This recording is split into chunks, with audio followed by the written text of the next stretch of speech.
اذان کے تعلق سے کچھ باتیں کرنا چاہتا ہوں۔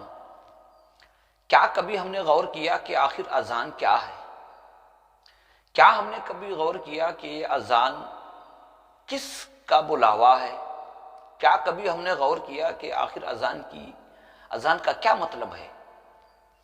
بار بار 5 مرتبہ دن میں اذانیں کیوں دی جاتی ہیں؟ تو میں آپ کے سامنے آج یہ بتانا چاہتا ہوں میرے بھائیوں، اذان کو معمولی بھی نہ سمجھیں۔ اذان ایک بہت بڑے مالک، بہت بڑے بادشاہ حقیقی کی طرف سے ایک اعلان ہے۔ ہر تعلق سے، ملکوں کے تعلق سے ہو یا کسی بھی معاملے میں کچھ اعلانات ہوتے ہیں۔ دنیا میں انسان ہر ایک اعلان کو توجہ سے سننے کے لیے تیار ہے، اس پر غور و فکر کرنے کے لیے تیار ہے۔ تو میرے بھائیوں، کیا کبھی ہم نے غور کیا ہے کہ آخر اذان کیا ہے؟ اس کے الفاظ کیا ہیں؟ ان الفاظوں کے اندر کیا میسج ہے، کیا پیغام ہے، کیا کہنا چاہ رہے ہیں؟ کیا کبھی ہم نے غور کیا؟ میرے بھائیوں، حکومت سے ایک اعلان ہوتا ہے، اس اعلان کو مان لینا عوام کے لیے بہتری ہے۔ چاہے وہ بادشاہ کسی بھی قسم کا حکم کرے، اعلان کرے، تو اس کو انسان مان لیتے ہیں۔ لیکن وہ مالک کا قانون جس نے پوری کائنات کو بنایا، جس نے پوری سلطنت کو بنایا، جس نے انسانوں کو بنایا، زمین و آسمان کے درمیان ساری مخلوقات کی پیدائش کی، وہی مالک ہے جس نے ہواؤں کو چلایا، جس نے آسمانوں کی طرف سے پانی برسایا، زمین سے بے شمار قسم کے غلے نکالے۔ اس مالک کا ایک پیغام ہے جو انسان توجہ سے سننا بھی نہیں چاہتا، اس پر غور و فکر بھی نہیں کرتا۔ کیسے ہدایت ملے گی؟ کیسے دل میں ایمان کا نور اترے گا جبکہ ہم نے حقیقی بادشاہ، حقیقی مالک کا پیغام سننے کے لیے بھی ہم تیار نہیں۔ اذان ہوتی رہتی ہے لیکن انسان اپنی باتوں میں مشغول، اذان ہوتی رہتی ہے، انسان اس کی طرف توجہ نہیں دیتا، غفلت برتتا ہے، اپنی باتوں میں مشغول، بےہودگی میں مشغول ہو جاتا ہے۔ تو اللہ تعالیٰ کیسے دل میں ایمان کا نور اتارے؟ تو میرے بھائیوں، یہ وہ مالک کی طرف سے اعلان ہوتا ہے جس نے یہ کائنات کو بنایا۔ وہ چاہے تو ایک لمحے میں ساری دنیا کو تباہ و تاراج بھی کر سکتا ہے، ہواؤں کے ذریعے، بارشوں کے ذریعے، یا زمین میں زلزلے کے ذریعے، یہ سب کچھ کر سکتا ہے۔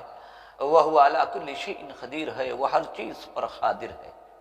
تو میرے بھائیوں، اذان کے الفاظوں میں یہ کہا جاتا ہے کہ اللہ اکبر، اللہ ہی بڑا ہے، اللہ کے سوا کوئی نہ طاقت میں ہے، نہ قدرت میں ہے، نہ اس کے جیسا کوئی پکڑنے والا ہے، نہ اس کے جیسا کوئی پالنے والا ہے، نہ اس کے جیسا کوئی بڑی بڑی چیزیں بنانے والا ہے۔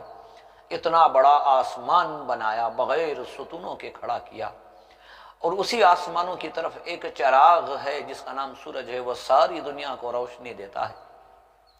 یہ ساری چیزوں کو بنانے والا جو مالک حقیقی ہے، وہی سب سے بڑا ہے۔ اللہ اکبر، یہ پیغام بندوں تک پہنچایا جا رہا ہے، لیکن بندے اسے سمجھنے سے قاصر ہیں، بندے اسے سمجھنے سے غفلت برت رہے۔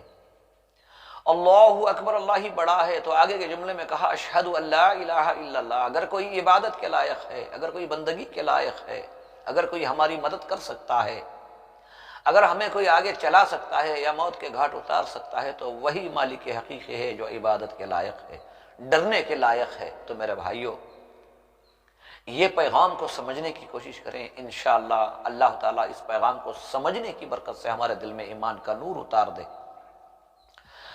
اور آگے کے جملے میں کہا اشہد ان محمد رسول اللہ، اسی اللہ کے احکام کو، پیغام کو پہنچانے کے لیے جسے رسول بنایا گیا وہ محمد عربی صلی اللہ علیہ وسلم ہے۔ میں گواہی دیتا ہوں کہ محمد صلی اللہ علیہ وسلم اللہ کے رسول ہیں، یعنی اللہ کی طرف سے جو رسالت، جو دین ہمیں پہنچانا تھا، تو اسے حضور پاک صلی اللہ علیہ وسلم کو ذریعہ بنا کر اللہ نے اپنے حبیب کے ذریعے امت تک یہ پیغام پہنچایا۔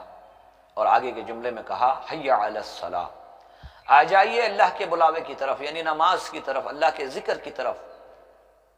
جو بڑی طاقت والا ہے، جس نے تمہیں پیدا کیا، وہ تمہیں بلاتا ہے کہ تھوڑی دیر کے لیے آ جائیے، حی علی الصلاۃ۔ اس کے بعد کہا حی علی الفلاح، یہ تمہارا آ جانا ہی کامیابی ہے، یہی کامیابی کا راستہ ہے، دنیا اور آخرت کی کامیابی کا راستہ ہے۔ تو اللہ نے کہا حیا علی الفلاح، وزن نے کہا حیا علی الفلاح، آ جائیے کامیابی کی طرف۔ پھر کہتے ہیں اللہ اکبر، اللہ ہی بڑا ہے، نہ اس کے برابر کا کوئی ہے، نہ اس سے کوئی ٹکر لینے والا ہے، اللہ اکبر، اللہ ہی بڑا ہے۔ اس کے بعد آخر میں کہا لا الہ الا اللہ، اس کے سوا کوئی مددگار، کوئی عبادت گزار، کوئی کسی کی سننے والا نہیں ہے، اگر کوئی ہے تو وہ اللہ ہی کی ذات ہے۔ میرے بھائیوں، میں آپ سے عاجزانہ گزارش کرتا ہوں، کم از کم اللہ کے پیغام کو سنو اور سمجھنے کی کوشش کرو، کیونکہ یہ زندگی عنقریب ہماری ختم ہو جانے والی ہے۔ ہمیں اسی مالک کی طرف لوٹ کر جانا ہے جو دنیا میں ہمیں ندا دیتا ہے کہ میرے بندو آ جاؤ، اگر پہاڑ کے برابر بھی تمہارے گناہ ہوں گے، 70 سال کے بھی گناہ ہوں گے تو میں معاف کرنے کے لیے تیار ہوں۔ تو میرے بھائیوں، اذان کے تعلق سے یہ کچھ باتیں آپ کے سامنے میں نے رکھی ہیں۔ اللہ سے دعا کرو اللہ تعالی ہم تمام کو بھی دین کی صحیح سمجھ عطا فرمائے، اللہ تعالی ہمیں اس کے پیغام کو سمجھ کر اس کے مطابق عمل کرنے کی توفیق عطا فرمائے۔